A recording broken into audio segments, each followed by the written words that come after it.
The Dayan Dirk Monastery once again rises above the Ur River deep in northern Mongolia's Zurleg, or Wild District. It was one of hundreds of monasteries destroyed in the 1930s as the Soviet Union effectively curtailed Buddhism here. But since the fall of the Soviet Union, Mongolia has been rediscovering its strong religious heritage. Scores of ancient monasteries have been restored across this vast nomadic nation. Completed last year, the Dayan Dirk Monastery is looked after by an old caretaker named Rasha. I used to come to the monastery to pray as a child. I remember when the monks who worked there were rounded up and executed. Mass graves uncovered in recent years illuminate the grim fate that befell thousands of Buddhist monks. 83-year-old Norov, who lives downstream from Dayan Dirk, recalls how her uncle, a monk, fled on horseback.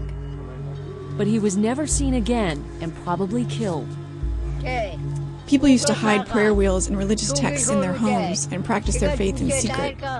Now it gives me great joy to see the monastery back. Hundreds of miles away, at the Gandan Tegchinling Monastery in the capital Ulaanbaatar, young boys immerse themselves in Buddhist teachings. Among them are 6 young lamas-to-be from the Wild District, being groomed to take over the Dayan Dirk Monastery. The oldest is 26-year-old Seren Ochir. I decided to be a lama in 1998 because I wanted to dedicate myself to help the local people and to dedicate myself to all the animals in the world. 16-year-old Gantugs is an orphan. He says he used to practice chanting at home when he was a little kid. One day I saw an advertisement to take a test to become a new lama at Dayan Dirk. I asked my grandfather for permission, and he said yes.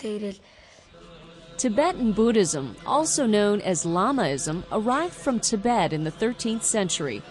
Around the same time, Genghis Khan began his conquest of the Mongolian Empire. In the following centuries, hundreds of monasteries were built throughout Mongolia. But after the purges, only one official Buddhist institution was left functioning, Gandan Tegchinling.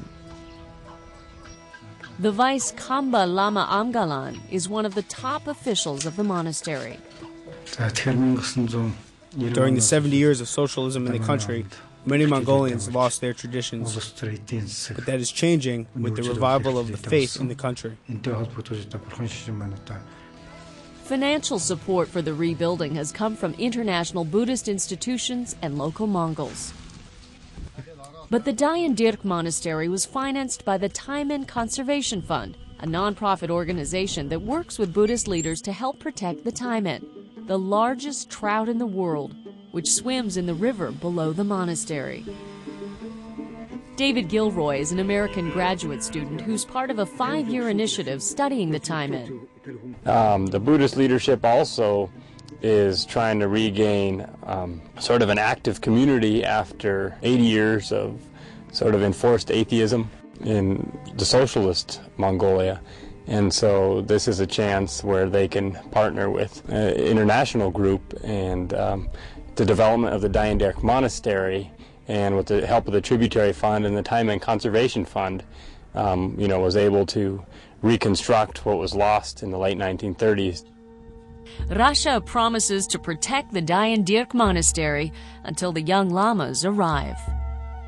In the meantime, he says people are welcome to once again come and practice their faith at this sacred ground.